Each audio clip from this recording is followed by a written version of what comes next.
On a vu dans une précédente vidéo comment identifier le stade de récolte d'un mélange et notamment d'un métail. Là, on va maintenant se concentrer sur comment on choisit la chaîne de récolte pour obtenir un fourrage de qualité et obtenir une matière sèche qui soit suffisamment haute, à savoir entre 30 et 35, ce qui permettra une bonne conservation de notre fourrage. Au niveau de la récolte, il n'y a pas de recette précise pour savoir comment on doit récolter un fourrage. Il faut vraiment s'adapter aux conditions qu'on a sur l'exploitation au moment T, et on va avoir par contre une méthode pour savoir les questions à se poser et ainsi choisir les bons outils de récolte. La première question à se poser, c'est qu'est-ce que j'ai dans mes champs? Est-ce que j'ai beaucoup de fleurs faciles à sécher, type du RGI, ou est-ce que j'ai beaucoup de fleurs difficiles à sécher, type de la légumineuse, et notamment certains trèfles comme du trèfle de Micheli qui a une grosse tige et qui garde beaucoup l'eau.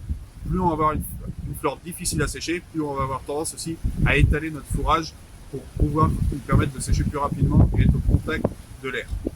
La deuxième question à se poser, c'est quel rendement on a dans la parcelle au moment de la récolte. Est-ce qu'on a un rendement qui est relativement faible pour un mélange de légumineuses inférieur à 2,5 tonnes ou supérieur à 2,5 tonnes? Si on est sur un rendement inférieur à 2,5 tonnes, on va être sur quelque chose qui va être plus facile à sécher. Si on est au-delà de 2,5 tonnes, on va être sur quelque chose de plus compliqué à sécher. La troisième question à se poser, c'est de savoir quelle météo on a eu avant la récolte. Est-ce qu'on a un sol qui va être humide et du coup le fourrage qui va avoir des difficultés à sécher, ou un sol qui est bien essuyé, bien sec et qui va permettre au fourrage de sécher plus facilement. La dernière question qui est plus compliquée à se poser, c'est quelle météo je vais avoir dans les jours qui vont suivre ma fauche. Là, on est obligé de faire confiance aux données météo et aux prédictions météo. C'est pour moi la donnée la plus aléatoire, mais déjà sur les 4 points qu'on a à traiter, il y a 3 points où on est capable de prendre une décision avant la récolte.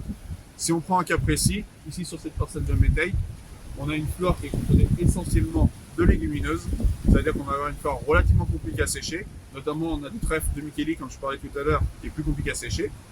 Le deuxième point au niveau du rendement, pour l'instant on est aux alentours de 2 tonnes, mais l'objectif à la récolte c'est à 3,5 tonnes, c'est-à-dire on va être sur quelque chose aussi un peu compliqué à sécher parce qu'il y aura beaucoup de matière. Au niveau des conditions de récolte avant la fauche, on est sur un terrain comme à peu près partout qui est relativement humide avec une portance limitée. Ça veut dire quoi qu'il arrive, il est peu probable que le sol soit bien essuyé à la récolte. C'est-à-dire, entre guillemets, on a déjà 3 points rouges sur les 4 qu'on a cités tout à l'heure. La quatrième donnée qu'on n'a pas encore, c'est la météo après la fauche.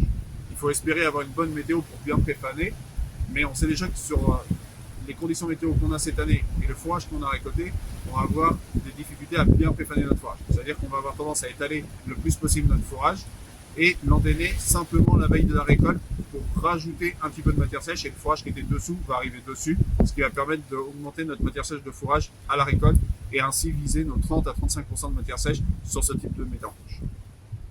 Pour simplifier le raisonnement et bien choisir sa chaîne de récolte, on a créé un outil qui est disponible auprès de vos conseillers que vous pouvez solliciter pour ça et ainsi choisir la bonne chaîne de récolte et réussir votre ensilage d'herbe en ayant une matière sèche adéquate, c'est-à-dire entre 30 et 35% de matière sèche pour ce type de mélange. J'ai plus qu'à vous souhaiter une bonne récolte et bon courage pour les semaines qui viennent.